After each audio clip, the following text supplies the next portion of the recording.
el Estado de Derecho? Bueno, pues resulta que cuando nosotros por fin conseguimos organizarnos políticamente hablando, se puede obtener o se tiene la aparición de una ley suprema. En este caso, la ley suprema que a nosotros nos rige, pues es la Constitución Política de los Estados Unidos Mexicanos. Y entonces, esta ley suprema es la que hace que exista un equilibrio total y pues del lado del pueblo y del lado político. Entonces, digamos que esta ley tiene que verificar que efectivamente todas las acciones que se estén realizando pues tengan una estructura. Y es lo que les voy a poner en la siguiente. Entonces, como es una estructura que está interconectada con diversos poderes, resulta que la parte de la población es un eje muy importante. ¿Por qué? Pues porque resulta que nosotros como la población mexicana, pues nosotros somos por nacimiento, nacimos aquí en México, pero pues también existen los casos, por ejemplo, de los extranjeros que se vienen a vivir acá y pues que obtienen su naturalización después de 7 años de vivir aquí. O también existen algunos que nacen aquí o que tienen padres, por ejemplo, uno mexicano y otro extranjero. Entonces pueden existir variantes y por eso se le llama la naturalización cuando alguien que no nació aquí propiamente o que no se considera mexicano, pero que puede llegar a serlo obteniendo la naturalización. Entonces, bueno, algo que como población nosotros, todos y todas, compartimos, pues es el idioma, la cultura, nuestra historia, o sea, son rasgos que todos los mexicanos deberíamos de saber o deberíamos de tener en común.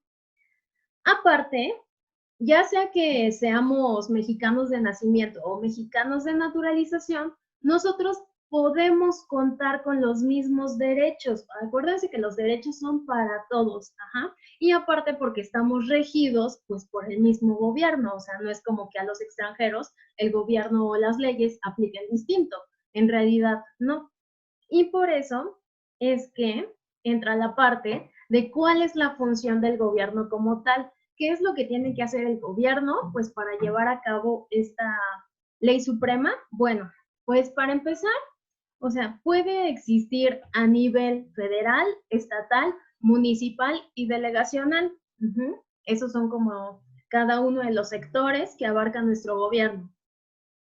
Por ejemplo, a nivel federal, pues ya sabemos que es como todo el conjunto de la República Mexicana. Estatal, pues es cada uno de los estados. Nosotros estamos en el estado de Querétaro, pero pues también existe el estado de Guanajuato o el estado de, no sé, Jalisco, en fin. Entonces, los municipios a los que pertenecen o que pertenecen al estado, por ejemplo, nosotros tenemos Arroyo Seco, Jalpan de Serra, en fin, tenemos muchos municipios y así cada uno de los estados se divide en zonas municipales.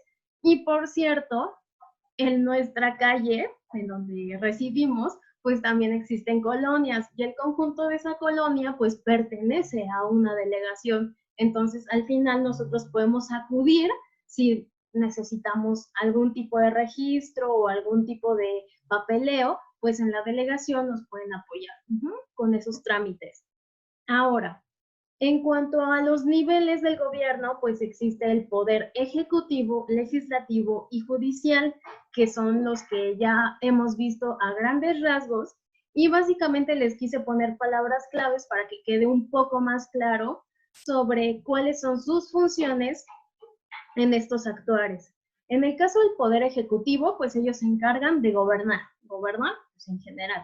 En el caso del poder legislativo, ellos tienen que elaborar, pueden enmendar y pueden reformar las leyes. Acuérdense que eso lo vimos con la iniciativa de ley. Y en cambio el judicial pues tiene que supervisar o tiene que estar al pendiente de que todas las leyes se cumplan para todos. Ajá. Y todo esto pues obviamente favorece el Estado de Derecho. Ahora, bueno, como se los estaba mencionando, pues aquí aparece una pequeña imagen en donde ya les pone de manera muy general, pues la federación, los estados, que aquí solo aparece un estado, y los municipios que se derivan del estado, como les había mencionado. Y bueno, también el Estado de Derecho pues tiene que vigilar o tiene que estar interconectado pues con la parte del territorio, pues es nuestro territorio mexicano. Y pues si se dan cuenta, también abarca pues la parte de las fronteras. Esto se los puse aquí en la imagen que nos dice que es la valla fronteriza entre Estados Unidos y México. Bueno, esto del lado norte, pero el lado sur, pues es la frontera de Guatemala y Belice, que son como muy marcados de este lado. Y pues bueno, en el caso de esta zona, también abarca la zona intercontinental, la plataforma continental y bueno, el agua de los mares. Esto también pertenece, porque también hay leyes que favorecen o que promueven, o sea, que exista como la protección de todas estas zonas. No crean que son lugares sin ley, no, todo lo contrario. O sea, también tiene que existir una organización dentro de estos espacios. Y pues bueno, en el caso de todo lo que acabamos de ver, una de las finalidades, o sea, del Estado de Derecho es el respeto de nuestra dignidad humana y de nuestros derechos fundamentales. Por eso es que el Estado de Derecho tiene que tener un equilibrio. Y como nosotros debemos de conocer y respetar las leyes, pues gracias a esto aparecen las garantías individuales, que es en donde básicamente es un conjunto de indicaciones en donde digamos que nos sintetiza, o sea, lo que podemos hacer y lo que no podemos hacer, y sobre todo, o sea, cómo se aplican. Entonces, las garantías tienen que ser iguales, o sea, abarcan el sentido de igualdad, el sentido de libertad, que aquí se los puse en una imagen, el de seguridad, o sea, porque nosotros también necesitamos sentirnos seguros, sobre todo ya sea en un trabajo o en la calle o en nuestra casa, o sea, ellos tienen que ver que tengamos como ese derecho al bienestar. Y en las cuestiones de las garantías sociales, que pues bueno, ellos promueven como esta garantía de desarrollo social. Entonces, también algo que se deriva de nuestras garantías individuales es la parte de la soberanía. Es decir, que nosotros tenemos derecho a organizarnos, a regularnos y a administrarnos y sobre todo que el estado de bienestar que nos promueve, o sea, que nosotros tengamos como esa sensación de estar seguros y que entonces lo hagamos de manera voluntaria. O sea, esto es algo como que lo intentamos dejar como, como algo representativo. Entonces, básicamente, eso es el tema del día de hoy.